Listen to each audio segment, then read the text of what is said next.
దేవుని యొక్క మహోన్నతమైన నామమున ఇప్పుడు వచ్చినటువంటి మీ అందరికీ కూడా దేవుని పేరిట శుభాలు తెలియపరుస్తున్నాను.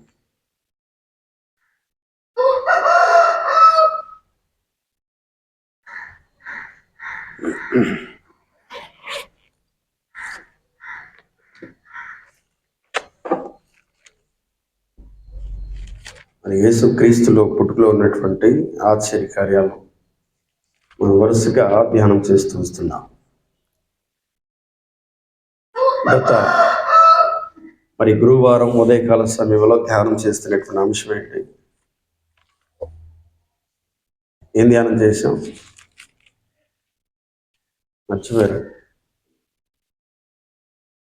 గురువారం ఏం ధ్యానం చేసాం? వాక్యాన్ని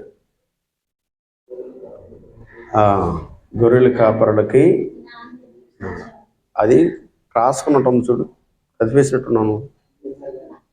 కరెక్ట్గానే ఉందా? పక్క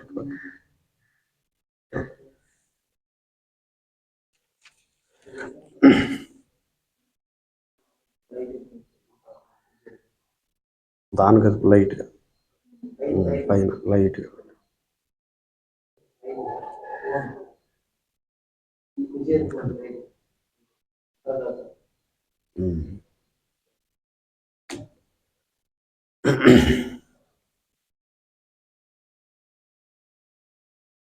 పరిశుద్ధాత్మ పూర్ణులైనటువంటి వారు ఏ విధంగా మాట్లాడతారు?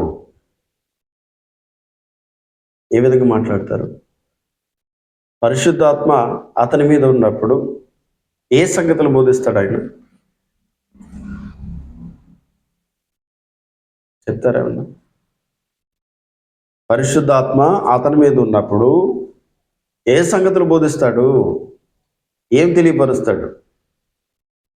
జరగబోసినటువంటి ఏ విధానం అయితే జరుగుతుందో కాలంలో, భవిష్యత్ కాలంలో ఏమైతే జరగబోతుందో అవన్నీ కూడా ఆయన వివరిస్తూ ఉంటాడు. మొట్టమొదటిగా జకర్యా పరిశుద్ధాత్మ పూర్ణైనటువంటి వాడుగా ప్రవచిస్తూ వచ్చాడు. రెండో వ్యక్తి ఎలిజబెత్ పరిశుద్ధాత్మ పూర్ణురాలై ప్రవచిస్తూ వచ్చింది. మూడో వ్యక్తి మరియమ్మ గారు పరిశుద్ధాత్మ పూర్ణురాలై ప్రవచిస్తూ వచ్చింది. ఇప్పుడు నాలుగో వ్యక్తి ఎవరంటే సుమయోను అనేటువంటి వ్యక్తి. ఎవరు? సుమయోన్ అనేటువంటి వ్యక్తి. ఏమని అంతకుముందు పరిశుద్ధాత్మదేవుడు అతనికి ఏం బోధించాడు, తర్వాత ఆయన ఏం మాట్లాడుతున్నాడు? పరిశుద్ధాత్మదేవుడు ముందుగా ఆయనకి ఏం బయలుపరిచాడు, తర్వాత ఆయన రక్షణ ఆయన చూసిన తర్వాత ఏం మాట్లాడుతున్నాడు? ఒకటేమో రుజువుపరచబడింది, రెండవదేమో చేయబోతాడు ఆయన. అర్థమవుతుందా? ఒకటేమో రుజువుపరిచాడు, ఆ రక్షణ నేను కనులారా చూసేటువంటి వరకు నాకు మరణం రాదని ఆయన బోధించాడు నాకని. రెండవది ఏం చెప్తున్నాడు? అనేక మంది ఇజ్రాయేల్ జనాంగం పడటానికి తిరిగి లేవడానికి ఈయనే ఒక వివాదాస్పదమైనటువంటి గుర్తు. రెండవ విషయం ఏంటంటే నీ హృదయంలో ఒక ఖడ్గము దూసుకుపోనై ఉన్నది. అయితే దీన్ని క్రమంగా ధ్యానం చేసుకుంటూ వద్దాం, ఒక్కొక్క విషయంగా ధ్యానం చేసుకుంటూ వద్దాం. లూకా సువార్త 2వ అధ్యాయము 21వ వచనం, 20 వచనం వరకు మనం ధ్యానం చేసాం. ఇప్పుడు 21వ వచనం నుంచి ధ్యానం చేస్తున్నాం. చదవండి. ఆ శిశువునకు సున్నతి చేయవలసిన 8వ దినము వచ్చినప్పుడు గర్భమందాయన పుట్టక మునుపు దేవదూత చేత పెట్టబడిన యేసు అను పేరు వారు ఆయనకు పెట్టిరి. 8వ దినము రోజున యూదుల యొక్క సాంప్రదాయ ప్రకారం, ఇజ్రాయేల్ యొక్క జనాంగానికి ఆజ్ఞ ప్రకారం 8వ దినమున వాళ్ళు ఏం చేసేయాలి? శుద్ధి చేసుకోవాలి. రెండవది ఏం చేయాలంటే ప్రతిష్ఠ చేయాలి. ఎవరికి? ప్రభువుకి ప్రతిష్ఠ చేయాలి. ఎవరిని? తొలుచూలుగా పుట్టినటువంటి మగవారిని ప్రభువుకి ప్రతిష్ఠ చేయాలి. ఈ ప్రతిష్ఠ అనేటువంటి విధానం ఎక్కడి నుంచి వచ్చిందంటే, ఐగుప్తులో ఇజ్రాయేలీక జనాంగం ఉండినటువంటి కాలంలో మోషే గారు నడిపించినటువంటి ఆ కాలంలో, మోషే గారి కాలానికి ముందు కానీ లేకపోతే మోషే గారి కాలంలో కానీ, ఎప్పుడైతే మగపిల్లను చంపండి అని ఫరో రాజు చేత ఆజ్ఞ జారీ అయిందో, ప్రతి మగపిల్లవాడిని చంపమని ఆజ్ఞ జారీ. ఎందుకని మగపిల్లలను చంపాలి? వీరి సంతానం కనుక ఎక్కువైందంటే వీరు మా మీద ఆధిపత్యం చేస్తారేమో అనేటువంటి ఆలోచన బట్టి మగపిల్లని అందరూ కూడా చంపివేసేయండి అని మంత్రసానులకి ఆజ్ఞ ఇచ్చాడు. అయితే ఆ మంత్రసానులకి దేవుడు అనుగ్రహం చొప్పున వాళ్ళే మాట్లాడుతున్నారయ్యా, మనం లాంటి వాళ్ళు కాదు, వాళ్ళు చాలా బలం కలిగినటువంటి వారు, వాళ్ళు మేము వెళ్ళక ముందే వాళ్ళు కనేస్తున్నారు అని వాళ్ళు ప్రత్యుత్తరం ఇచ్చారు రాజుతో. అయితే సర్వశక్తిమంతుడైనటువంటి దేవుడు మోషే ద్వారా వారిని తీసుకొస్తున్నటువంటి కాలంలో ప్రతీకారం వాళ్ళకి చేశాడు. ఏదైతే ఫరో రాజు ద్వారా ఆజ్ఞ అయ్యి మగపిల్లని చంపించేశాడో, తర్వాత వారిలో మగపిల్లల్ని అనేటువంటి వారు ఉండకుండా తొలుచూలు పుట్టినటువంటి వారు ప్రతి ఒక్కరు కూడా సంహరించబడ్డారు ఆ కాలంలో. ఎప్పుడైతే ద్వారము దగ్గర ఆ గుర్తు ఉండదో, ఆ బలి పశువు రక్తము గుర్తుండదో, ఆ రాత్రే ఏం చేస్తాడు? ఆయన సంహరించాడు. దానికి మీరేం చేయాలంటే, నేను మిమ్మల్ని కాచి కాపాడాను కాబట్టి మీలో మగపిల్ల అనేటువంటి వారు నాకు ప్రతిష్ఠ చేయాలి అని ఆ రోజు ఆజ్ఞించినటువంటి విధానం బట్టి వచ్చినటువంటి విధానం ఇది. ఒకసారి నిర్గమాకాండం 13వ అధ్యాయం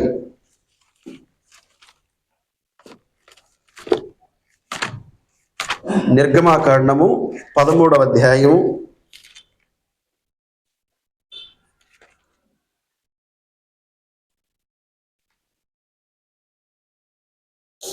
13వ అధ్యాయము 2వ వచనం. ఇజ్రాయేలులో మనుషుల యొక్కయు పశువుల యొక్కయు ప్రథమ సంతతి అనగా ప్రతి తులుచూలు పిల్లను నాకు ప్రతిష్ఠించటము అది నాదని చెప్పాను. ఎక్కడ చెప్పాడు ఈ మాట? అక్కడే చెప్పాడు. ఐగుప్తులో ఉన్నప్పుడే చెప్పేశాడు. ఐగుప్తు నుంచి ఆ మార్గం గుండా వస్తున్నటువంటి క్రమంలో నిర్గమాకాండం ఇదంతా కూడా జరిగింది. దగ్గర 40 సంవత్సరాల చరిత్రలో జరిగినటువంటి సందర్భం ఇది. అప్పుడు ఆయన ఆజ్ఞలు జారీ చేశాడు, మీకు వేరే దేవుడు ఉండకూడదు, నేనే మీకు దేవుడును, మీరు ఎవరిని కూడా పూజించకూడదు, నన్నే పూజించాలి, నన్నే ఆరాధించాలి, ఆత్మతో సత్యంతో నన్నే ఆరాధించాలి అని అక్కడ కొన్ని ఆజ్ఞలు 10 ఆజ్ఞలు కానీ అక్కడే జారీ చేశాడు ఆయన. ఈ జారీ చేసినటువంటి విధానాన్ని బట్టి దీనిని ధర్మశాస్త్రముకు లోబడినటువంటి వారుగా ఉన్నారు కాబట్టి ఆ మాటను నెరవేర్చుకోవడానికి 8వ దినం రోజున యేసుక్రీస్తును దేవాలయం దగ్గరికి తీసుకొచ్చారు.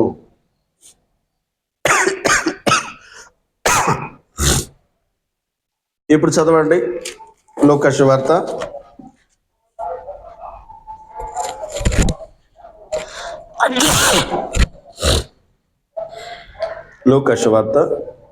2వ అధ్యాయము 22వ వచనం. మోషే ధర్మశాస్త్రము చొప్పున వారు తమను శుద్ధి చేసుకుని దినములు గడిచినప్పుడు ప్రతి తొలుచూలు మగపిల్ల ప్రభువుకు ప్రతిష్టము చేయబడవలెను అని ప్రభు ధర్మశాస్త్రమందు వ్రాయబడినట్లు ఆయనను ప్రభువుకు ప్రతిష్ఠించుటకు ప్రభు ధర్మశాస్త్రమందు చెప్పబడినట్లు గొవ్వల జతనైనను 2 పావురపు పిల్లనైనను బలిగా సమర్పించుటకును వారు ఆయనను యెరూషలేముకు తీసుకుని పోయిరి. ఏం చేశారు? 1-2 పావురాల పిల్లనన్నా తీసుకెళ్ళాలి, 2 గొవ్వల జతలనైనా తీసుకెళ్ళాలి. ఈ రెండిట్లో ఏదో ఒకటి తీసుకెళ్ళి ఉంటారు. ఎందుకనంటే వాళ్ళు ఏ స్థితి కలిగి ఉన్నారు? బీదలైనటువంటి వారికి జీవిస్తున్నారు.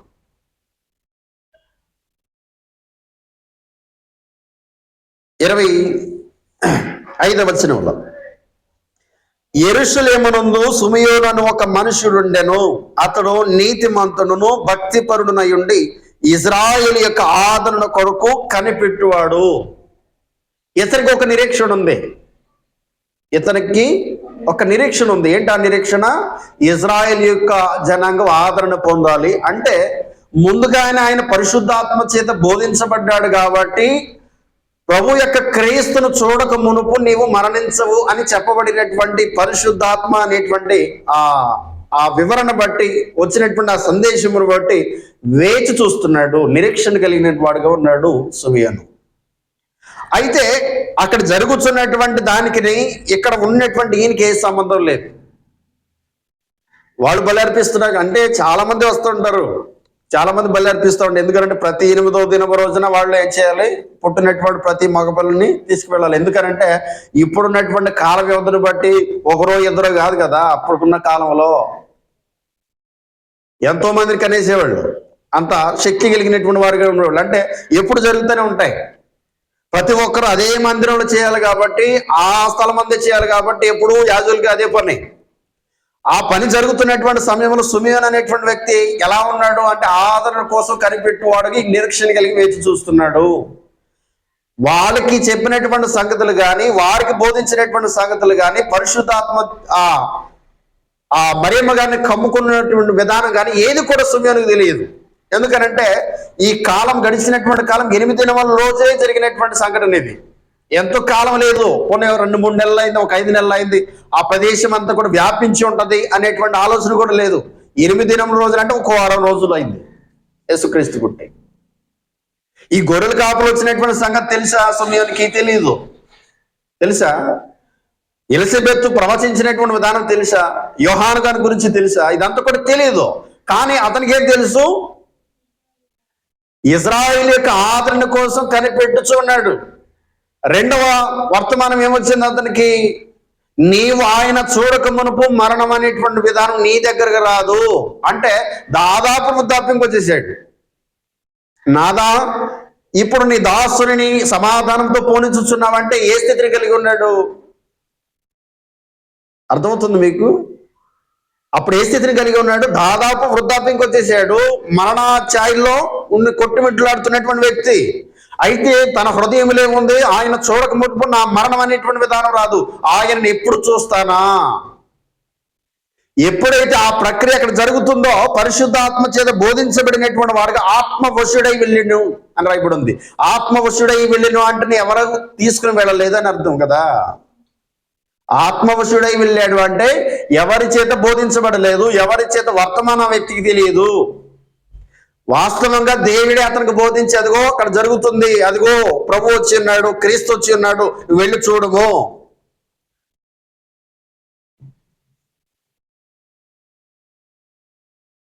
అతడు ప్రభు యొక్క క్రీస్తును చూడక మునుపు మరణము పొందడని అతనికి ఆ పరిశుద్ధాత్మ చేత బయలుపరచబడి ఉండెను. ఎప్పుడు జరిగింది ఇది?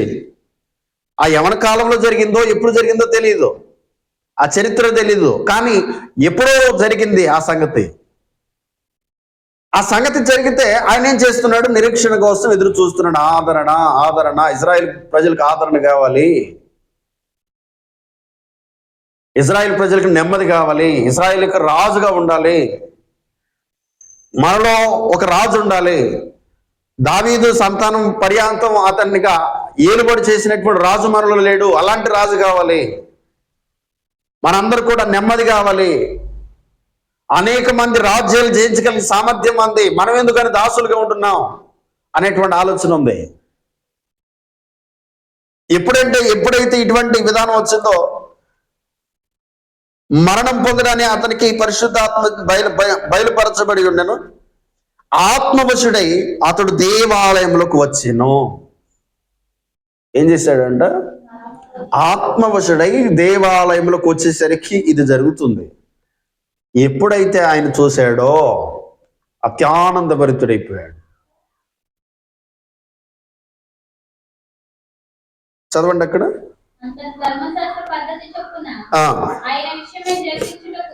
ఆయన విషయమై జరిగించుటకు తల్లిదండ్రులు శిశువైన యేసును దేవాలయములకు తీసుకుని వచ్చినప్పుడు అతడు తన చేతులతో ఆయన ఎత్తుకొని దేవుని స్తుతించుచు ఇట్లా నేను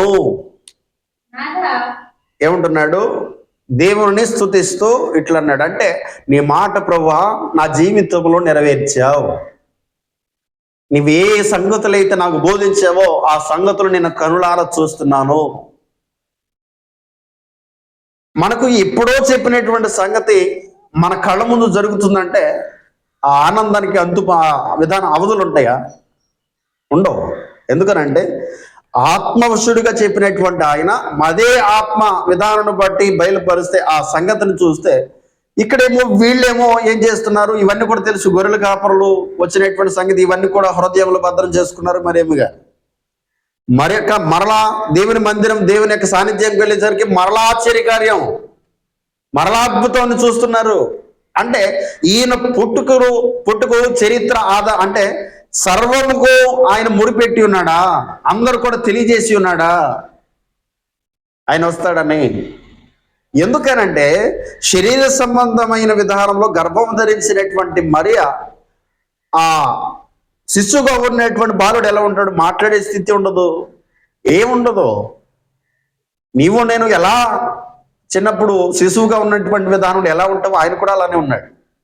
కానీ ఈ జరుగుతున్నటువంటి పరిణామాలు చూస్తేనేమో ఆయన మహారాజు, ఆయన దేవుని యొక్క బిడ్డ, దేవుని కుమారుడు అనబడను, పాపము నుంచి రక్షించువాడు ఆయన.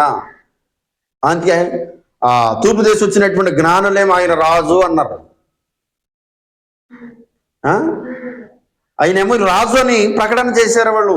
యూదుల రాజుగా ఎక్కడున్నాడు అని ఆయన వెతుక్కుంటూ వచ్చారు. గొర్రెల కాపరులేమో సర్వోన్నతమైన స్థలములో దేవుని దూతలుగా కొనియాడుచున్నారు ఆయన్ని. భూమి మీద సమాధానం కలుగుతుందంట ఆయన ద్వారా అని వాళ్ళు చెప్తున్నారు. ఇక సుమియోనేమో ఆ రక్షణ నేను కనులారా చూస్తున్నాను. ఎలా చూస్తున్నాడంటే ఆయన కనులారా చూస్తున్నాడు. 21వ వచనం నుంచి 28వ వచనం వరకేమో లేఖన నెరవేర్పు అంటే పరిశుద్ధాత్మ చేత బోధించబడినటువంటి సంగతి నెరవేరింది. ఎవరి జీవితంలో? సుమియోను అనేటువంటి జీవితంలో నెరవేరినటువంటి సంగతి. అయితే నెరవేరబోతున్నటువంటి సంగతి 29వ వచనం నుంచి చెప్తున్నాడు. ఏమి చేస్తాడు ఆయన, ఎలా ఉంటాడు ఆయన అనేటువంటి విధానాన్ని 2వ సంగతిలో తెలియపరుస్తున్నాడు. నాదా, ఇప్పుడు నీ మాట చెప్పిన సమాధానంతో నీ దాసుని పోను చూస్తాడు. అక్కడ శిశువుగా ఉన్నటువంటి బాలుడితో మాట్లాడుతున్నాడు. గమనించండి, శిశువుగా ఉన్నటువంటి బాలుడితో, నాదా ఇప్పుడు నీ దాసుని సమాధానంతో పోని చూస్తున్నాడు. ఎవరిని చూస్తున్నాడు? పొత్తిగుడ్డలో చుట్టుబడినటువంటి యేసుక్రీస్తుని చూస్తున్నాడు. మరి ఎవరన్నా చూడట్లా? ఎవరు చూస్తున్నాడు? ఆయననే చూస్తున్నాడు. ఆయనే చూస్తూ నీవు సమాధానంతో పోనిచున్నావు, అన్యజనులకు నిన్ను బయలుపరచుటకును వెలుగుగాను, నీ ప్రజలను ఇజ్రాయేలుకు మహిమగాను నీవు సకల ప్రజల ఎదుట సిద్ధపరిచిన నీ రక్షణ నేను కనులారా చూచితిని. ఏం చెప్తున్నాడు? నేను కనులారా చూశాను రక్షణని. ఈయనే ఆ రక్షణ. ఇది ఎవరికి రక్షణ అంటే అన్య జనాంగంకేమో వెలుగు, ఇజ్రాయేలు ప్రజలకేమో మహిమ. అన్య జనాంగేమో వెలుగుగా ఉన్నాడు, ఇజ్రాయేల్ ప్రజలకి మహిమగా ఉన్నాడు. ఈ రెండింటికి వ్యత్యాసం ఏంటి చెప్తాను ముందు. ఈ రెండింటికి వ్యత్యాసం ఏంటి? మొన్నటి కాలంలో ఈ దాదాపు ఈ నెల రోజుల కాలంలోనే దేవుడు ఒక ఆశ్చర్యకార్యాన్ని మన పట్ల చేశాడు. ఎలాంటి కార్యం చేశాడు ఆయన? ఎవరు చేయలేనటువంటి కార్యాన్ని ఆయన చేశాడు. ఎందుకనంటే ఆయన కార్యం చేయగలడు అనేటువంటి విధానం, విశ్వాసం మనకుంది, వారికి తెలియదు. ఆయన కార్యం చేయగలడు అనేటువంటి విశ్వాసం మనకుంది. ఆయన చేస్తాడు అనేటువంటి రుజువు మనకుంది. కాబట్టి మనం ఎలా చూస్తామంటే దేవుడు ఆయన యొక్క నామాన్ని ఆయన మహిమపరుచుకున్నాడు అనేటువంటి ఆలోచన మనకు వస్తే, అప్పుడే దేవుని యొక్క విధానం తెలిసినటువంటి వారు ఆ వెలుగులో ఎలా జీవించాలి అనేటువంటి విషయాన్ని దేవుడు వారికి తెలియపరిచాడు. అర్థమైంది వ్యత్యాసం? ఇప్పటి వరకు ఈ 2-3 సంవత్సరాల వరకు మనం చూస్తూనే ఉన్నాం ఆయన మహిమ కార్యములు, గొప్పదైన కార్యాలు. ఇప్పుడే చూసినటువంటి వారు ఏం చేస్తారు? ఇదా సత్యం అంటే, ఇదే ఆయన వెలుగంటే. ఎంతకాలం మేము చీకటిలో జీవించామా, ఇంతకాలం మేము భ్రమలో జీవించామా అనే విషయం ఎప్పుడు తెలిసింది వాళ్ళకి? ఆయన చేసినప్పుడు. అందుకని అన్య ప్రజలకేమో వెలుగు, ఇజ్రాయేల్ ప్రజలకేమో మహిమ. ఇప్పుడు మనం ఇజ్రాయేల్ ప్రజలు కాదు, అన్య ప్రజలు కాదు. ఎవరు మనం? అన్య ప్రజలు కాదు, ఇజ్రాయేల్ ప్రజలు కాదు. ఎవరు మనం? ఇప్పుడు క్రీస్తు కృపను పొందుకునేటువంటి దేవుని ప్రజలై ఉన్నారు. ఎవరు? నీవు సకల ప్రజల ఎదుట సిద్ధపరిచిన నీ రక్షణ నేను కనులారా చూచితిని. నీవు సకల ప్రజల ఎదుట అంటే సకలం అంటే అందరూ. ఇక్కడ యాజక ధర్మం అంటే మందిరంలో ఉండినటువంటి వ్యక్తి ఎవరై ఉంటాడు? యూదుడై ఉంటాడు, ఇజ్రాయెల్ ప్రజలై ఉంటాడు. యూదుడైనా ఉండాలి, లేకపోతే ఇజ్రాయెల్లో ఏదో ఒక గోత్రానికి సంబంధించినటువంటి వ్యక్తి అయ్యే ఉండాలి. అయితే ఈయనే మాట్లాడుతున్నాడు సకల ప్రజల ఎదుట అని మాట్లాడుతున్నాడు.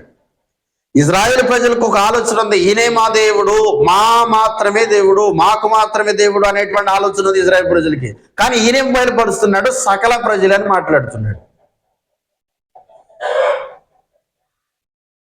యోసేపుకు వచ్చినటువంటి స్వప్నంలో ఏమని తెలియపరిచాడు దేవుడు? వారి వారి పాపముల నుంచి ఆయనే విడిపించును అని చెప్పాడు. ఆయన వారి వారి పాపము నుంచి ఆయనే విడిపించును అని చెప్పాడు. ఇక్కడ ఈయన చెప్తున్నాడు సకల ప్రజలు ఎదుట సిద్ధపరిచినటువంటి నీ రక్షణ నేను కనులారా చూస్తున్నాను. యోసేపును ఆయన తల్లియు ఆయన గురించి చెప్పబడిన మాటలు విని ఆశ్చర్యపడిరి. ఏం చేశారంట? ఆశ్చర్యపడ్డారు. అంటే ఇంతకాలం, ఇన్ని సంవత్సరాల్లో క్రీస్తు పుట్టుకలో ఇన్ని ఆశ్చర్య కార్యములు ఉన్నాయా? ఇంతమందిని దేవుడు ముందుగానే సిద్ధపరిచాడా? ఇంతమందితో మాట్లాడాడు ఆయన, ఇంతమంది జీవితాల్లో రుజువుపరిచాడు అనేటువంటి సంగతి ఇప్పటి వరకు కూడా మనకు తెలియదు. ఒకటి గొర్రెల కాపరులు తెలుసు, రెండవది తూర్పు దేశం వచ్చిన జ్ఞానులు తెలుసు, మూడవది వ్యక్తి ఎవరు? మరియమ్మ గారు తెలుసు. అంతే, ఇక అంతకు మించి తెలియదు. ఎందుకంటే అంతకు మించి వెళితే చరిత్రలోకి వెళ్ళాలి. అంతకు మించి కనుక అధ్యయనం చేయడానికి ప్రయత్నం చేస్తే చరిత్ర ఆధారం తీసుకోవాలి. యోసేపును ఆయన తల్లియు ఆయన గురించి చెప్పబడిన మాటలు విని ఆశ్చర్యపడిరి. ఆశ్చర్య కార్యములు, ఆశ్చర్య సంగతులు, ఆశ్చర్యకరమైనటువంటి ఆలోచనలు చెప్తున్నాడు ఆయన పుట్టుకలో. 34వ వచనం, సుమియను వారిని దీవించి, ఎవరినంట? యోసేపును మరియను దీవించి. అంటే ఏ స్థితి కలిగి ఉన్నాడు? అర్థమవుతుంది మీకు? దయాప్రాప్తులైనటువంటి మరియ, నీతిమంతుడైనటువంటి యోసేపును దీవించేటువంటి స్థితిని కలిగి ఉన్నాడంటే అతడు ఏ స్థితి కలిగి ఉన్నాడు? అర్థమైందా మీకు? ఇక్కడ దీవించేటువంటి విధానం కలిగి ఉన్నాడంటే మరొక రకంగా ఆలోచన చేస్తే ఆ వ్యక్తి యాజకుడై ఉంటాడు అని ఆలోచన చేయాలి. దేవునికి నరుడికి మధ్యవర్తి ఒక్కడే, ఆయన యాజకుడు. దేవునికి నరుడికి మధ్యవర్తి ఒకడే, ఆయనే యాజకుడు. ఒకవేళ యాజకుడు ప్రార్థన చేసి దీవించేటువంటి విధానం యాజకుడికి మాత్రం ఉంది ఆ కాలంలో. అయితే సుమియోను ఏమై అంటాడు? యాజకుడు అయ్యి ఉండేటువంటి అవకాశం ఉంది. నేను యాజకుడే అని చెప్పట్లేదు, కానీ అవకాశం ఉండొచ్చు అని చెప్తున్నాను. అర్థమైంది మీకు? ఇక్కడ సుమియోను వారిని దీవించి, ఇదిగో అనేక హృదయాలోచనలు బయలుపడినట్లు. ఏం చేస్తున్నాడంట దేవుడు? ఆయన ఏం చేస్తాడు? ఆయన పని ఏంటెందుకు? అనేకమైనటువంటి హృదయాలోచనలు బయలుపడినట్లు ఇజ్రాయేలులో అనేకులు పడుటకును తిరిగి లేచుటకును వివాదాస్పదమైన గుర్తుగా ఈయన నియమించబడి ఉన్నాడు. ఎవరంటే ఈయన వివాదానికి గుర్తు యేసుక్రీస్తు. ఇదేంటి? సమాధానం ఇవ్వడానికి వచ్చాడు కదా, వివాదం ఏంటి? సమాధానం కదా ఆయన ఇవ్వడానికి వచ్చింది, ప్రేమను కదా ఇవ్వడానికి వచ్చింది. మనకు రక్షణ కదా ఇవ్వడానికి వచ్చింది ఆయన. మరి వివాదం ఏంటి? వివాదం ఎక్కడొస్తుంది? ఒక సత్యం అసత్యము జరుగుతున్నటువంటి సమయంలో వివాదం వస్తుంది. కొంతమంది సత్యం వైపు ఉంటారు, కొంతమంది అసత్యం వైపు ఉంటారు, నిజం వైపు ఉంటారు, కొంతమంది అబద్ధం వైపు ఉంటారు. అంతేనా? ఈ రెండింటి మధ్య ఏముంటుందంట? వివాదం ఉంటుంది. ఈ వివాదం అనేది ఏంటిది? న్యాయము తీర్చేటువంటి విధానం. ఈ రెండు ఘర్షణ చేస్తున్నారంటే మధ్యలో ఏం జరుగుతుంది? సత్యము బయటికి రావాలి. ఇద్దరి మధ్య ఏది సత్యం అనేటువంటి విధానం తెలియాలి. ఆయనే ఈయన గుర్తు. ఎవరైనా వివాదాస్పదమైనటువంటి గుర్తు అంటే సత్యానికి గుర్తు ఆయనే. అనేక మంది పడతారు, తిరిగి లేస్తారు. ఎవరు అంటే ఇజ్రాయెల్ ప్రజలే. అయితే అన్ని జనాంగ పడరా? పడతారా? పడున్నారా? పడిపోయి ఉన్నారు. అప్పటికి తిరిగి లేచినటువంటి విధానం ఇజ్రాయెల్ ప్రజలది. అయితే వారు మరలా పడతారు, మరలా తిరిగి లేస్తారు. కానీ పడిపోయినటువంటి స్థితి మంది. దేవుడు అంటే ఏంటో తెలియనటువంటి స్థితి మంది. కానీ ఇజ్రాయెల్ ప్రజలకు అది కాదే. ఆయన మహిమను చూసినటువంటి వారు వాళ్ళు, ఆయన మాటను, ఆయన స్వరం విన్నటువంటి వారు వాళ్ళు. కాబట్టి వాళ్ళు ఒకవేళ తమ హృదయ ఆలోచన బట్టి దేవుని వైపు మళ్ళితే వాళ్ళు ఏం చేస్తారు? పడతారు, మరలా తిరిగి లేస్తారు. ఇర్మియా ద్వారా చెప్పబడినటువంటి మాటలు ఏంటి? విరగొడతాను, పడగొడతాను, మరలా నాటుతాను. అంతేనా? అదేనా ఆయన నోట నుంచి వచ్చినటువంటి మాటలు ఎవరి? దేవునివి. నేను పెళ్ళగిస్తాను, విరగొడతాను, నలగొడతాను, పడద్రోస్తాను, మరలా నాటుతాను, మరలా కడతాను. ఎవరి మాటలు ఇవి? ఇర్మియా మాటలా లేకపోతే దేవుని మాటలా? ఎవరి మాటలు? దేవుని మాటలు ఇర్మియా నోట నుంచాడు. అయితే దేవుడే ఆయన, ఆ మాటలు అయినవే. అయితే ఈయన ఎవరు? ఇంతకీ వివాదాస్పదమైనటువంటి గుర్తు. అనేక మంది పడతారు, తిరిగి లేస్తారు. ఈయన బట్టే వివాదాలు వస్తాయి. ఈయన బట్టే అనేక మంది హృదయాలోచనలు బయలుపడతాయి. ఈయన బట్టే.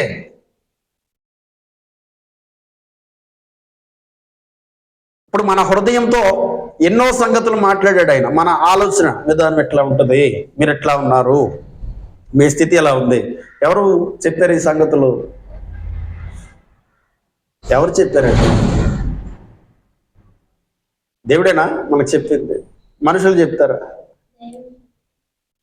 ఈ సంగతులు ఇలా జరుగుతాయి, ఇలా జరగబోతాయి అని చెప్పేవారు ఎవరు? దేవుడే, పరిశుద్ధాత్మ దేవుడే. ఆయన వివాదాస్పదమైనటువంటి గురుతు. ఈ వివాదాస్పదమైనటువంటి గురుతు ఎక్కడున్నా అక్కడ వివాదం ఉంటది. అందుకనే చర్చిలు అన్నిటికీ ఒకదానికి ఎందుకని పడదనుకుంటున్నారు? అర్థమైంది మీకు? ఒకదానికి ఎందుకని పడదు? ఎక్కడో సాట అవిధేయత ఉంటుంది. అవిధేయత ఉన్న చోట అక్కడ వివాదం వస్తుంది. వివాదం వస్తే మనం ఎలా చూస్తాము? ఆ వ్యక్తిని శత్రువుగా చూస్తాం. మిత్రులుగా చూస్తారా? చూడలేరు. యేసుక్రీస్తు అక్కడ ఉన్నప్పుడు అన్ని కూడా బయలుపరచబడతా ఉంటాయి. ఆయనే వివాదాస్పదమైనటువంటి గుర్తు అయినా. మరియు నీ హృదయంలోకి ఒక ఖడ్గము దూసిపోవునని ఆయన తల్లి అయిన మరియతో చెప్పాను. హృదయంలోకి ఒక ఖడ్గం దూసుకుపోతుంది అంటే దానికి అర్థం ఏంటి? బాధాకరమైనటువంటి సంగతి నీ హృదయంలోకి వస్తుంది అని. ఒక బాధాకరమైనటువంటి స్థితి, దుఃఖపడేటువంటి స్థితి నీ హృదయంలోకి వస్తుంది. ఒక ఖడ్గం దూసుకుపోవునది అంటే దానికి అర్థం అదే. ఆ స్థితి నీకు వస్తుంది.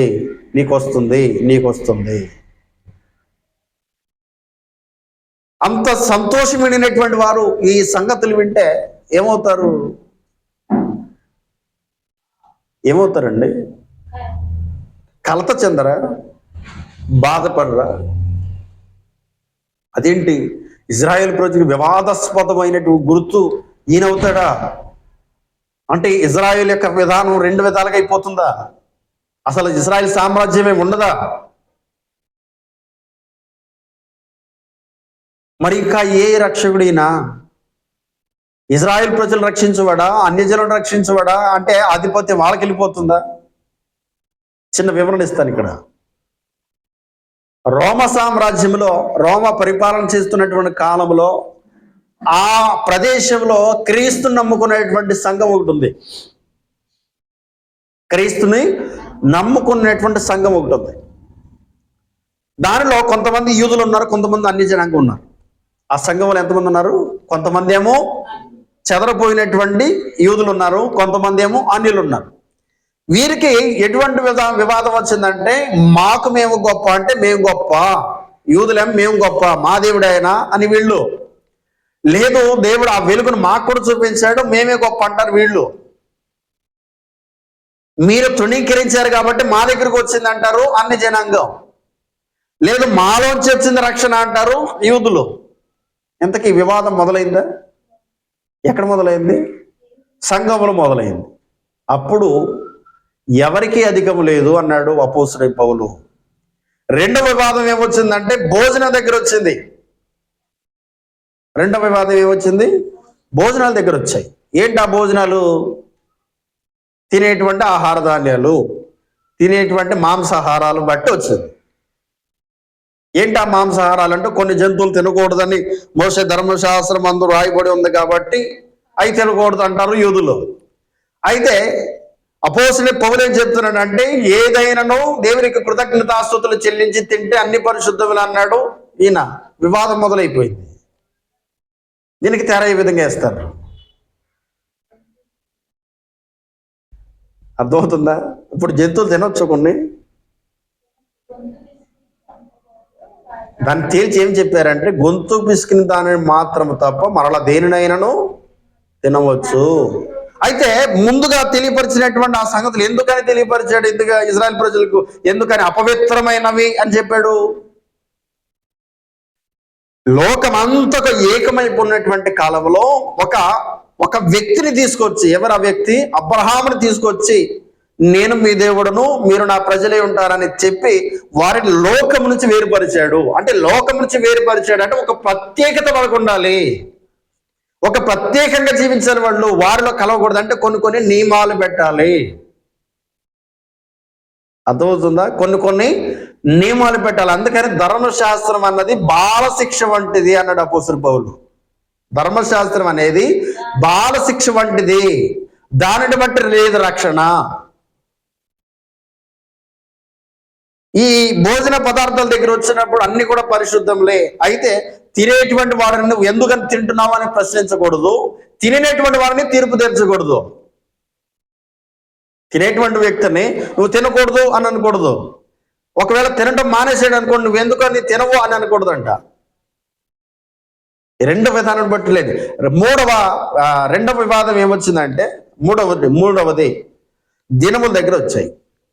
ఒకడేమో ఒక దినము శ్రేష్టం అన్నాడు, రెండవ వాడు ఏమేమంటాడంటే అన్ని దినములు ఒక్కటే అన్నాడు.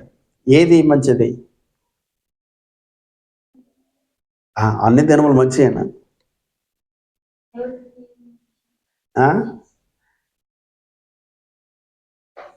ఒక దినము కంటే మరొక దినము శ్రేష్టము అన్నారు. లేదు, అన్ని దినములు ఒకటే. అయితే ఏ దినాల గురించి ఇవి వారిలో వివాదం వచ్చేది? ఏ దినాల గురించి అనుకుంటున్నారు? అప్పట్లో ఎన్నో పండుగలు ఉన్నాయి? 12, 13 పండుగలు ఉన్నాయి, 6 ఎన్నో పండుగలు ఉన్నాయి నిర్గమాకాండమును బట్టి. ఈ పండుగల్లో పరిశుద్ధంగా ఆచరించేటువంటి పండుగలు ఉన్నాయి. అర్థమైందా? ఈ పండుగలు, ఈ దినాలను దేనికి వాళ్ళు సూచించారంటే ఆ పండుగ దినాలను మనం పాటించాలి అని. అర్థమైందా? ఆ దినాలను మనం శ్రేష్టంగా చూడాలి అంటే ఆ దినాలను కొట్టివేసేసాడు యేసుక్రీస్తు. దినాలకు ప్రాధాన్యత ఇచ్చేవాడు కాదు అని యేసుక్రీస్తు బోధ. అంటే రెండిటికి ఏమవుతుంది? వివాదం అవుతుంది. అందుకని ఇజ్రాయెల్ ప్రజలకు అనేక మంది పడడానికి, తిరిగి లేవడం ఈయనే వివాదాస్పదమైనటువంటి గుర్తుగా ఉన్నాడు. అంటే అప్పుడప్పుడే ధర్మశాస్త్రం నుంచి బయటికి రావాలి, అప్పుడప్పుడే కొత్త నిబంధన అనుసరించే విధానంగా మారాలి. ఎలా? దీన్ని ఎలా వదిలిపెట్టాలి? దానిలో ఎలా జీవించాలి?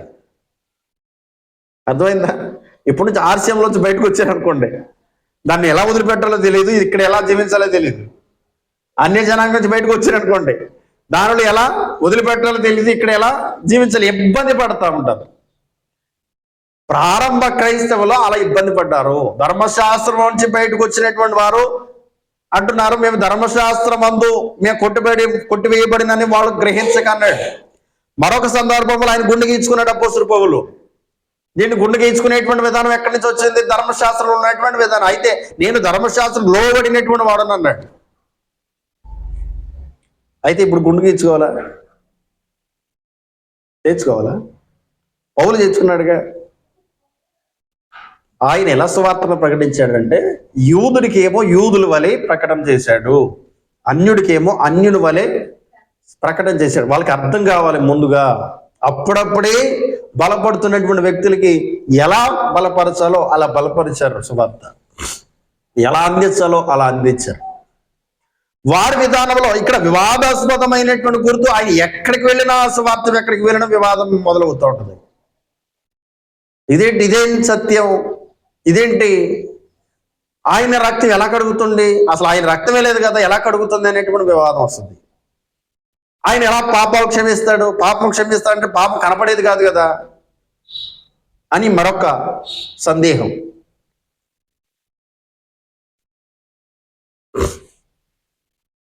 మరియు నీ హృదయంలో ఒక ఖడ్గము దూసుకుపోనని ఆయన తల్లి అయిన మరియమ్మతో చెప్పాను. ఒక ఖడ్గము దూసుకుపోవునని చెప్పిందండి. సుమేరు చెప్తున్నాడు. ఇదంతా కూడా సుమేరు చెప్తుంటే వాళ్ళేమో ఆశ్చర్యంగా చూస్తున్నారు. వాళ్ళు ఇరువురు కూడా భార్య భర్తలు ఇద్దరు కూడా అక్కడ ఉన్నటువంటి వారు ఆశ్చర్యంగా చూస్తున్నారు. వారిద్దరే వస్తారా? ఆ ప్రతిష్ఠిత ఆ దినం అంటే చాలా ప్రాధాన్యమైనటువంటి దినం అని అర్థం వాళ్ళకి. ఎందుకనంటే ఇస్సాకును కనినప్పుడు అబ్రహాం పెద్ద విందు చేశాడు. ఆ రోజు 8వ దినం రోజున పెద్ద విందు చేశారు. వాళ్ళు కూడా అదే సంప్రదాయంలో వచ్చారు కాబట్టి ఒకవేళ వీళ్ళు చేసుకోలేకపోయినా అది ఒక ప్రతిష్ఠిత దినం, అంటే దేవునికి సమర్పించుకుంటున్నటువంటి దినం కాబట్టి చాలా ఎలా ఉంటారు వారి హృదయం కానీ వారి విధానం కానీ. అలాంటి జనాంగముతో అలాంటి విధానం కలిగినటువంటి వ్యక్తితో సుమియోను ఏం మాట్లాడుతున్నాడు? అయ్యా ఈయన వివాదం అని మాట్లాడుతున్నాడు. అప్పటి వరకు పొంగిపోయినటువంటి వారు, అప్పటి వరకు అని ఆశ్చర్యపడినటువంటి వారు ఇప్పుడేం ఆలోచన చేస్తారు? నిరసించిపోతారు. ఎలా జరుగుతుంది ఆయన? అందుకని యేసుక్రీస్తు దగ్గరికి ఎవరు వెళ్ళినా వారి హృదయం ముందే ఆలోచన ఎరిగినటువంటి వాడుగా మాట్లాడాడు ఆయన. ఎందుకని మీరు హృదయంలో నన్ను శోధిస్తున్నారు? అదేంటి నేను మాట్లాడుకున్న సంగతి ఈయనకి ఎట్లా తెలిసిందని అనుకున్నారు. ముందుగానే చెప్పాడు సుమియోను. అర్థమవుతుందా? ముందుగానే చెప్పాడు సుమియోను. ఎవరైతే హృదయంలో దూషిస్తూ మాట్లాడుతూ ఉంటారో వారి గురించి మాట్లాడుతూ, ఎందుకని మీరు కఠిన హృదయం వల్లే ఇలా ఉన్నారు, మీరు ఎందుకని ఇలా నన్ను శోధిస్తున్నారు, ఒకరిలో హృదయంలో ఇలా కొనుక్కుంటున్నారంట, మీరు సణుకులు మానండి అన్నాడు. దాదాపు 10 సంవత్సరాల క్రితం నేను హైదరాబాద్ బయలుదేరి వెళ్తున్నా. నేనును నా స్నేహితుడు ఒక అతను. దారి మధ్యలో వాహనం రిపేర్ వచ్చేసరికి పక్కన ఆగి ఒక షాప్ అతన్ని ఫోన్ చేస్తే అతను వచ్చాడు. రాగానే మీలో సుధీర్ ఎవరు అన్నాడు. అదేంటి సుధీర్ అన్నాడు అంటే నాకు అర్థం కాల. మీలో సుధీర్ ఎవరు అన్నాడు. నేనేనన్నా నేను. తర్వాత సీన్ ఎవరు అన్నాడు. అర్థమవుతుంది మీకు? ఈ 2 పేర్లు మేము చెప్పలేదు కానీ నీకు అట్లా తెలిసిందని మా సందేహం. ఆయన నా దగ్గరకు వచ్చి నువ్వు చెప్పేవాడు నా పేరు అన్నాడు. నేను చెప్పలేదు అన్నా. మరి ఎట్లా పిలిచేయండి నన్ను? ఎలా ఇది అంటే అప్పటికి ట్రూ కాలర్ అప్పుడే వచ్చిందే మాకు తెలియదు ఆ సంగతి. అర్థమైందా? మా నెంబర్ కొట్టేటప్పుడు పేరు పడతాయి కదా ఈ మధ్య కాలంలో. ఇది ఇప్పుడు ఏదో ఏమైంది. దాదాపు నేను చెప్పేది ఇప్పుడు 10 సంవత్సరాల క్రితం. అప్పటికి వెలుగులోకి రాలేదు. ఇది వెలుగులోకి రానప్పుడు నా పేరు చెప్తున్నాడు ఆయన. అంటే ఆ వ్యక్తి ఎలాంటి వాడో మాకు ఒక అవగాహన రాలా మాకు ముందుగా. తర్వాత అంతా అయిపోయిన తర్వాత అన్న మా పేర్లు ఎలా తెలిసే నీకు? నేను చెప్పలేదుగా నీకు అంటే, మీ నెంబరు నా ఫోన్ చేశారు కదా మీరు చేయటమే మీ పేరు నాకు తెలుస్తుంది అన్నాడు. అంటే మనకు ఒక ఆశ్చర్యకరమైనటువంటి సంగతి, ఈ విధానం విన్నప్పుడు మన ఆలోచన విధానం చాలా పెరుగుతూ ఉంటుంది. ఎందుకు ఇలా జరిగింది అని. ఇక్కడ ఆశ్చర్యకార్యాల మీద ఆశ్చర్యకార్యాలు జరుగుతున్నాయి మరియమ్మ గారి జీవితంలో, యోసేపు జీవితంలో. ముందుగానేమో ఎలిజబెత్ అక్కడ ప్రవచించిందా? యోసేపుకేమో ఆయన దర్శన రీతిగా 3-4 సార్లు మాట్లాడాడు. మరియమ్మ గారితో గాబ్రియల్ అనేటువంటి దూత ప్రత్యక్షంగా మాట్లాడింది. వీరి విధానం ముందు జకర్యాతో ప్రత్యక్షంగా మాట్లాడాడు ఆయన. ఇవన్నీ కూడా వింటుంటే వీళ్ళకేమో ఆశ్చర్యం. అందుకనే దాసురాలు దీన స్థితిని ఆయన కటాక్షించెను అని రాయబడింది. తన దాసురాలు దీన స్థితిని ఆయన కటాక్షించెను అని దేవుని మహిమ పరిచింది ఆవిడ. అంటే మనము ఏ స్థితిని కలిగి ఉంటే ఆయన మనల్ని దర్శిస్తాడు. మీరు గమనించండి, యోసేపుకు నీతిపరుడై ఉండే అని మాట్లాడాడు. జకర్యాతో మాట్లాడుతూ నీతిపరుడై ఉండి అని మాట్లాడాడు. ఇక్కడ సిమియోను అనేటువంటి వ్యక్తితో దేవుడు మాట్లాడుతూ నీతిపరుడై ఉండి అని మాట్లాడుతున్నాడు.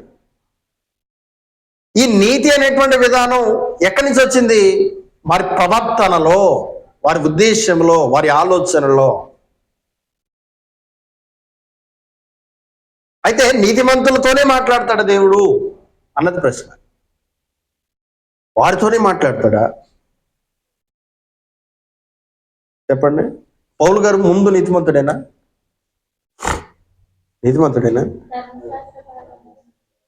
ధర్మశాస్త్ర ప్రకారం నీతిమంతుడేనా? చెప్పాలి. ధర్మశాస్త్ర ప్రకారం నీతిమంతుడేనా? కాదు. నరహత్య చేయకూడదు కదా. ఏం చేస్తున్నాడు ఆ వ్యక్తి? నరహత్య చేయడానికి చూస్తున్నాడు. కానీ తన హృదయంలో ఏమనుకుందా అంటే, మా మతాన్ని మేము కాపాడుకోవాలి అన్న ఆలోచన, బొక్కు రోషం. ఇదేంటో క్రొత్తదైనటువంటి విధానం వచ్చిందంటే, మేము పాత వాళ్ళం కదా అంటే అప్పటికి ధర్మశాస్త్రం నశించిపోతుందేమనేటువంటి అపోహ వచ్చేసింది వాళ్ళలో. ఏమొచ్చింది అంటే, ధర్మశాస్త్రం నశించిపోతుందంటే ఇక్కడ దశంభాగాలు రావు, యాజకత్వం పోతుంది. అసలు యాజకులనే కనీసం లెక్క చేయట్లేదు యేసుక్రీస్తు. వారి శిష్యులు కూడా లెక్క చేయట్లా. అలాంటప్పుడు ధర్మశాస్త్రము ఇంత ప్రతిష్టంగా ఉన్నటువంటి మనం వీళ్ళు గన్నం కొడుతున్నారే అనే ఆలోచన వచ్చింది. అర్థమైందా మీకు? ఇప్పటి వరకు ధర్మశాస్త్ర ఆ పండితులనే అంత. అందుకని అపోస్తలుడు పౌలుతో మాట్లాడితే ప్రధాన యాజకుడిని నేను మాట్లాడతావా, ఎదిరిస్తావా అన్నారు. అంటే వారి హోదా ఎక్కడది?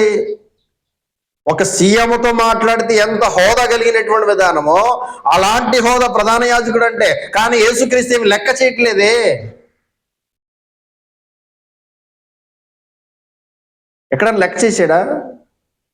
దొంగలు మీరు అన్నాడు, దోచుకుని వారు మీరు అన్నాడు, ఇలాగ చేస్తూనే వస్తున్నారు అన్నాడు. సత్యం ఎక్కడ మీరు దాన్ని నిలబెట్టుకున్నారు అన్నాడు. ఆయన ఎక్కడికి వెళ్తే అక్కడ వివాదం అయిపోయింది. పాపులతో కూర్చుంటే నేను వినేని పాపులతో కూర్చున్నాడు అని, కుష్ఠరోగులతో ఉన్నాడు, ఎన్ని అపవిత్రమైనటువంటి వారితో సాంగత్యం చేస్తున్నాడు ఏంటని, చనిపోయినటువంటి వారి దగ్గరికి వెళ్తే ఇదేంటి నా చనిపోయినటువంటి వారి దగ్గరికి కూడా వెళ్తున్నాడని. మనకున్నాయి ఇప్పుడు కూడా చాలా ఉన్నాయి. అదేంటి వాళ్ళ కుటుంబానికి వెళ్తామేంటి, అక్కడ చనిపోయినటువంటి వారి దగ్గరికి వెళ్తామేంటి. ఒక అన్య సాంప్రదాయ కుటుంబంలో చనిపోయినటువంటి వ్యక్తి పాడి మీద తీసుకెళ్తామంటే యేసుక్రీస్తు వెళ్ళి పాడని మొట్టగానే ఆవిడ లేచి కూర్చుంది. వాడు అన్య జనాంగమే కదా. అన్యులే పాడి ఆవిడ లేచి కూర్చుంది అంటే వెళ్ళకూడదా? యేసుక్రీస్తు వెళ్ళాడు. ఇప్పుడు మనం వెళ్ళకూడదు. ఎవరు చెప్తున్నారు ఇది? ఎవరు? ఇప్పుడు ఎప్పుడైతే ఈ స్వార్థ ప్రారంభమైందో ఏమైంది? ఇప్పుడు సత్యం ఏదో తెలియపరచబడుతుంది, వాక్యం ఏంటో అర్థమవుతుంది. కానీ వాక్యం దగ్గరికి రావటం మాత్రం చాలా భయం. ఎందుకనంటే వివాదమే యేసుక్రీస్తు. ఇక్కడ నేను కాదు వివాదం, ఎవరు? వాక్యం వివాదం. వాక్యం నిన్ను నా హృదయాలను బయలు పెడతా ఉంటది. ఇక్కడ వాక్యం మాట్లాడితే నీతోనే మాట్లాడితే నాతోనే మాట్లాడుతుంది. అర్థమైందా? ఇప్పుడు తీర్పు తీర్చేది నేనా వాక్యమా? వాక్యమే. వాక్యంతోనే మాట్లాడినప్పుడు వాక్యమే తీర్పు తీరుస్తుంది, నీకైనా నాకైనా ఎవరికైనా. అదేంటి వాక్యం అలా చెప్పాడంటే ఎలా చెప్పాలి? అలా మాట్లాడేస్తారా అంటే ఎలా మాట్లాడాలి? నా సహోదరి ఎంటతో కావడం ఇట్లా అయితే అసలు ఎవరు రారు చర్చి కంటే ఎట్లా చెప్పాలి? అర్థమైందండి? ఎట్లా అయితే ఎవరు రారు చర్చి కంటే ఎలా చెప్తే వస్తారు? ఎలా చెప్తే రావా వస్తారని చెప్పింది బైబిల్. ఎవరైతే నమ్ముతారో, ఎవరైతే విశ్వాసం ఉంచుతారో వారు రక్షించబడతారు. బతిమాలాల్సిన అవసరం లేదు. గడ్డం పట్టుకుని మీరు రండి మీరు రండి మీరు రండి అనాల్సిన అవసరం లేదు. నీకు రక్షణ కావాలితే నీవు ఆ విధానంలో ఆ నరక యాత్రలు పడకుండా ఉండాలంటే నీవు దేవుని విధానానికి రావాలి. వస్తారు కదా. ఇప్పుడు మనుషులు రావట్లేదు మనుషులు పోగేసుకోవడానికే సువార్తిది, జనాంగాన్ని రక్షించడానికే. సత్యమేదో తెలియపరచబడినప్పుడు దాని యొద్దకు నీకు రాకపోతాం, ఇది నీకున్నటువంటి అవిధేయత. దాన్ని విడిచిపెడితే సత్యం దగ్గరికి వస్తావు. సత్యం దగ్గరికి వస్తే ఎక్కడికి వెళ్తావు నువ్వు? రాత్రికాల సమయంలో ఒక సహోదరి మొన్న వచ్చినటువంటి వారు, అయ్యా మేము సెమీ క్రిస్మస్ అనే విధానం అక్కడ జరుగుతుంది వెళ్ళమంటారా అన్నాడు. ఎందుకు వెళ్ళకూడదు? వెళ్ళు, కానీ వాక్యమేనండి. వెళ్ళండి, ఎక్కడ మీరు ప్రేయర్ పెడతారో అక్కడికి వెళ్ళండి, కానీ వాక్యమేనండి ముందు ప్రాధాన్యత. అది వాళ్ళు వేస్తున్న గంతుల్లో కాదు, వాళ్ళు చేస్తున్న డ్రామాల్లో కాదు, వాక్యమేనండి. వాక్యం విన్న తర్వాత ఈ తెలుపబడుతున్నటువంటి సందేశాలు ఏదైతే మీరు గ్రహించండి. ఈ రెండింటి తారతమ్యం మీరు చూసుకోండి. లేకపోతే ఏ ప్రశ్న అడుగుతారో అది అడిగి నేను సమాధానం చెప్తాను. వెళ్ళొద్దని చెప్పట్లేదే, వెళ్ళండి. మీరు వెళ్ళమంటారా? ఒకవేళ వద్దు అన్నాను అనుకోండి, ఇదేంటి అయ్యగారు ఎట్లా చెప్పాడు, ఇట్లానే ఉండాలి కోసం. ఇక్కడ వాక్యం ఏం చెప్తుంది? మరియు నీ హృదయంలో ఒక ఖడ్గము దూసుకుపోవనని ఆయన తల్లి అయిన మరియముతో చెప్పాను. మరియు మరొకరు ఉన్నారు అక్కడ. మరియు అంటే సుమయేనేమని పలుకుతున్నాడో దానికి వత్తాసు పలుకుతుంది దేవుడ. అర్థమైందా మీకు? మరియు అంటున్నాడంటే మరొక సంగతి ఉంది, మరొక సంగతి తెలియపరుస్తున్నారు అక్కడ. ఎవరి గురించి? అది యేసుక్రీస్తు గురించే. ఈవిడెవరు అంటే అషేరు గోత్రికురాలంట. అషేరు గోత్రికురాలంటే సిరి సంపదలు కలిగినటువంటి వారు అని అర్థం. అషేరు గోత్రమే ఆ ఇచ్చినటువంటి భూభాగం, సమృద్ధి అయినటువంటి భూభాగం వాళ్ళకి ఇచ్చింది. ఆ గోత్రంలో ఉండినటువంటి ఈవిడ దాదాపు వృద్ధాప్యంకి వచ్చేసింది. ఈ వృద్ధాప్యంకి వచ్చేసినటువంటి ఆవిడ ఏం చేస్తుందో చదవండి అక్కడ. అషేరు గోత్రికురాలు పనుయేలు కుమార్తెయునైన అన్న ప్రవక్త్రి ఉండెను. అంటే దేవుని యొక్క సంగతులు ఆవిడికి తెలియపరచబడుతున్నాయి. ఒక ప్రవచనం ఇచ్చిన బట్టి పుట్టదు. ఎట్లా పుడుతుంది? ఒక ప్రవచనం ఇచ్చిన బట్టి కాదు కదా, మనిషి ఇచ్చిన బట్టి కాదు పుట్టేది. మరి ఎలా వస్తుంది? చదవండి, పేతురు రాసినటువంటి మొదటి పత్రిక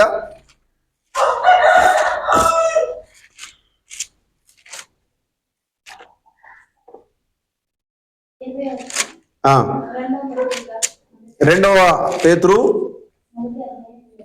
చదవండి. లేఖనములో ఎక్కడంట? లేఖనములో ఏ ప్రవచనము పుట్టదంటే ఇక్కడ లేఖనములో రాయబడినటువంటి ప్రవక్త్రి అంటే తన ఊహను బట్టి ప్రవచిస్తుంది ఈవిడ. ఎలా అంట? మొదట గ్రహించుకోనగా ఏలయనగా ప్రవచనం ఎప్పుడునో మనుషుల ఇచ్చిన బట్టి కలగలేదు గాని మనుషులు పరిశుద్ధాత్మకు ప్రేరేపింపబడిన వారై దేవుని మూలముగా అంటే దేవుని సహాయము చేత పలికిరి. అంటే దేవుని సహాయము చేత ఈవిడ కూడా వత్తాసు పలుకుతుంది. ఎవరికి? సుమియోనికి. సుమియోని ఏమని మాటలు పలికాడో మరలా పరిశుద్ధాత్మ చేత మరలా రుజువుపరుస్తుంది. ఈవిడ ఏమని పలుకుతుంది అక్కడ? ఆమె కన్యత్వము మొదలుకొని 7 ఏళ్ళు మాత్రమే సంసారం చేసిందంటే అర్థం చేసుకోవాలి. ఇక్కడ అర్థమైందా మీకు? 7 ఏళ్ళు మాత్రమే ఆయన పరిశుద్ధాత్మ దేవుడు మెన్షన్ చేస్తున్నాడంటే పరిశుద్ధాత్మ దేవుడు ఆవిడ మీద ఉన్నప్పుడు ఏ సంగతులు బోధిస్తాడు? అర్థమైంది మీకు? 7 ఏళ్ళు మాత్రమే సంసారం చేసింది విధవరాలంటే అప్పటికి వెళ్ళిపోయాడు అయ్యగారు.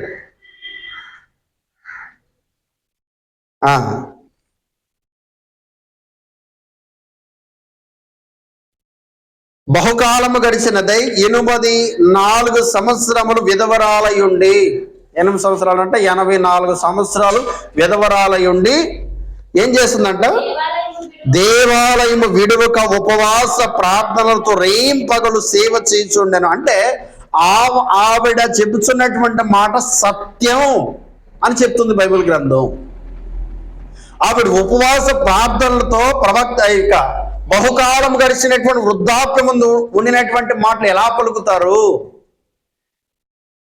ఊరకే చెప్తున్నటువంటి మాటలు కాదు ఇరువురి కూడా.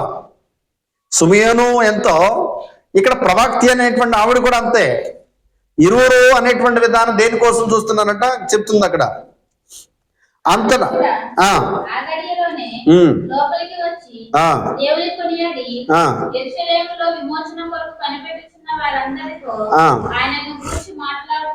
చాలు. ఎవరి గురించి?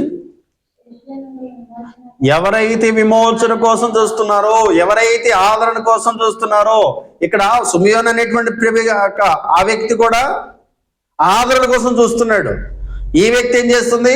ఆదరణ కోసం చూస్తుంది. విమోచన కోసం ఇంకా ఎంతమంది ఎదురు చూస్తున్నారో వాళ్ళందరూ కూడా బోధించింది. అంటే సువార్త రక్షించబడేటువంటి వారు ఎవరైతే ఉన్నారో వారి యొద్దకు ఖచ్చితంగా వస్తుంది. అర్థమైందా? ఏర్పరచబడినటువంటి వారు ఎవరైతే ఉన్నారో ఖచ్చితంగా వారి దగ్గరికి సువార్త అందుతుంది. నిర్ణయించబడినటువంటి వారు కొంతమంది అందరికి పిలువబడ్డారు, కానీ కొంతమంది అర్హులు. ఖచ్చితంగా ఆ అర్హుల దగ్గరికి దేవుడు వాక్యాన్ని పంపిస్తాడా? నేను ఆపినాగా నాగదు, నువ్వు వద్దన్నా కానీ కుదరదు. అవుతుందా? ఇప్పుడు పిలిస్తే వస్తుందా? అనేక మందిని పిలిచావండి, చర్చిలో కూర్చోబెట్టావు. వీళ్ళందరూ కూడా అంటే చర్చిలో కూర్చోబెడుతున్నానంటే ఇది నా ఆలోచన. వారంతటికి వాళ్ళే వస్తున్నారంటే ఇప్పుడు ఎవరి ఆలోచన బట్టి నడవాలి? అంతేనా? దేవుని ఆలోచన బట్టి అయితే నేను మనుషులు చూడకూడదు, ఇక్కడ జనాంగాన్ని చూడకూడదు. నిండిపోయారా? ఇక్కడ నిండిపోయారా? ఆ నిండిపోయిన విధానాన్ని బట్టి ఇక్కడ పెట్టి నిండిందా లేదా? ఇది కాదు కదా చూడాల్సింది. ఏం చూడాలి? నిన్ను ఆదరణ కోసం ఎంతమంది ఎదురు చూస్తున్నారు? ఆ స్వార్థ విషయమై విశ్వసించినటువంటి వారు, దానిలో లెక్కించబడినటువంటి వారు మంది ఎంత? వారిలో మనం ఉన్నామా? ఆ విమోచన కోసం నేను ఎదురు చూస్తున్నానా? ఆదరణ కోసం ఎదురు చూస్తున్నానా? ఆదరణ కోసం ఎదురు చేస్తే 84 సంవత్సరాల నుంచి చూస్తుంది ఆవిడ. వృద్ధాప్యం ముందు ఉన్నటువంటి ఆవిడ 84 సంవత్సరాల నుంచి చూస్తుంది. సుమియోను దాదాపు అదే కాల పరిమితి కలిగినటువంటి వ్యక్తి. ఆయన కూడా అంటే మరణ స్థితిలోకి వచ్చేసినటువంటి వారే ఇద్దరు కూడా. అంటే ఎంత సత్యం అయినా, ఎంత రుజువు పరిచాడు. క్రీస్తు పుట్టుకలో ఎన్ని రుజువులు ఉన్నాయా? మనకు తెలిసిన రుజువులు ఒకటి గొర్రెల కాపర్లు, రెండవది అంతకంటే లేఖనం గొప్పది కదా, అంతకంటే ప్రవచనం గొప్పది కదా. అర్థమైందా మీకు? ఇక్కడ గొర్రెల కాపరుల కంటే, తూర్పు దేశం వచ్చినటువంటి జ్ఞానుల కంటే లేఖనం గొప్పది.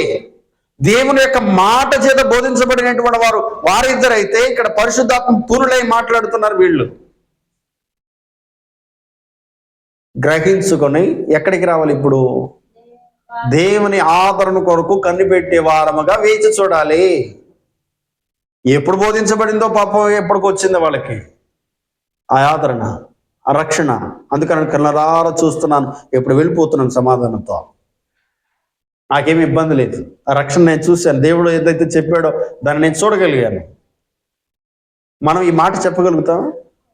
ఇంతకీ మనం యేసుక్రీస్తు దగ్గరికి వచ్చేది ఎందుకు వస్తాం? మనం దేని దగ్గరికి వస్తాం? ఏ విషయం బట్టి వస్తాం? ఏదో ఒక కార్యం చేస్తే వస్తాం. ఎందుకని చేయలేదు అని అడుగుతాం. ఇంతకీ కార్యం చేసేవాడా దేవునికి యేసుక్రీస్తు, లేకపోతే విమోచనించేవాడా? అంతేనా? ముందు ఏది ప్రాధాన్యం మనకి? కార్యం. కానీ వీళ్ళు ఏం చూస్తున్నారు? ఆదరణ కోసం చూస్తున్నారు. అంటే సుమియోన్ లాగా మనం ఉన్నాం ఎంతకి? ఆ ప్రవక్తిలాగా ఉన్నామా? లేదే. అయితే విమోచన మనకుందా? సందేహమే. ఎంత సందేహం అంటే పెద్ద సందేహం ఇది.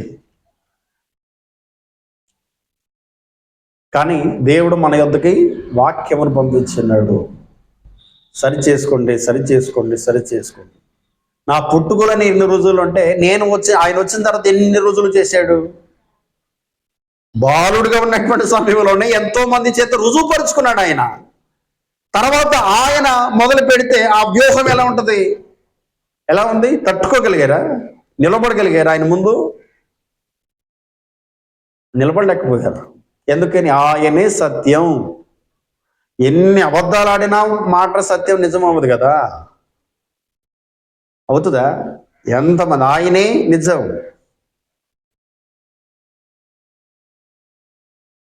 అందుకని అపోస్తుడైనటువంటి పౌలును విమర్శించేటువంటి సమయంలో గమయేలు అనేటువంటి వ్యక్తి ఏమంటాడంటే, దేవుని వీరి పక్షం ఉన్నట్లయితే మనం ఏమీ చేయలేము వీళ్ళని అన్నాడు. దేవుని వీరి పక్షం లేకపోతే ఇలా అయిపోతారు. ఇద్దరిని ఉదాహరణ తీసుకొచ్చాడు. కొంతమంది ఇలా బయలుదేరారు, వాళ్ళు పడిపోయారు. కొంతమంది ఇలా బయలుదేరారు, పడిపోయారు. కానీ వీళ్ళు పడిపోయే రకం కాదు. ఏం చేసే రకం వీళ్ళు? కట్టేవాళ్ళు వీళ్ళు, నాటేవాళ్ళు వీళ్ళు. కానీ వీళ్ళని పడగొట్టడానికి మనం అర్హులం కాదు. దయచేసి దేవునితో వేద్యమాడుతున్నామేమో జాగ్రత్త సుమి అన్నాడు. దేవునితో వేద్యమాడి గెలవగలిగినటువంటి వాడు ఉన్నాడా? లేడు కదా. కాబట్టి వీళ్ళతో వేద్యమాడొద్దు. దేవుడు ఒకవేళ వీరిని ఏర్పరచుకుంటే మనమే ఇబ్బందులు పాల్పడతాం అని లేఖనము గ్రహించినటువంటి వ్యక్తిగా మాట్లాడాడు గమయేలు. కాబట్టి ఆ విమోచన కోసం మనం ఎదురు చూస్తే 39వ వచనం, అంతట వారు ప్రభు ధర్మశాస్త్రం చొప్పున సమస్తం తీర్చిన పిమ్మట గలియల్లోని నజరేతను తమ ఊరికి తిరిగి వెళ్ళిరి. ఎక్కడికి వెళ్ళారు? నజరేత్ అనేటువంటి ఊరికి తిరిగి వెళ్ళారు. ఎన్ని రోజులు ఉన్నారు అప్పుడు ఆ ప్రాంతంలో? 8 రోజులు ఉన్నారు. అంతే కదా. పొదుగోడ్లో చుట్టబడినటువంటి ఆవిడ బెత్లెహేములో కందావిడ. అక్కడ యెరూషలేం మందిరానికి వచ్చారు. దాని పక్కనే ఉంటుంది బెత్లెహేము. ఈ రెండు పక్క పక్కన ఉంటాయి. కానీ నజరేత్ అనేటువంటి ఊరు చాలా దూరం. ఇది అయిన తర్వాత వెళ్ళారు అక్కడికి, గలిలే ప్రాంతానికి అప్పుడు వెళ్ళారు. కాబట్టి మనందరూ కూడా గ్రహించుకొని మన యొద్దకు పంపబడినటువంటి స్వార్థ ఎంతో సత్యమైంది, ఎంతో రుజువుపరచబడేది, మన జీవితాలకు వెలిగిచ్చేది, మన యొక్క విధానాన్ని బట్టి ఆయన మహిమపరచబడేవాడు ఆయన. కాబట్టి ప్రతి ఒక్కరు కూడా ఆయన వద్దకు వచ్చి ఆ మన విమోచన కోసం మనం ఎంత ఎదురు చూస్తామో ఆయన అంతా ఇవ్వడానికి ఆయన సిద్ధంగా ఉన్నాడు. ఆ రక్షణ మనందరూ కూడా అనుభవంలో నడవడానికి మనందరూ కూడా సిద్ధపడదాం. ఈ మాటలు ముగిస్తున్నాను. సర్వశక్తిమంతుడైన దేవుడు ఈ మాటలు బట్టి మహిమపరచబడును గాక. ఆమేన్.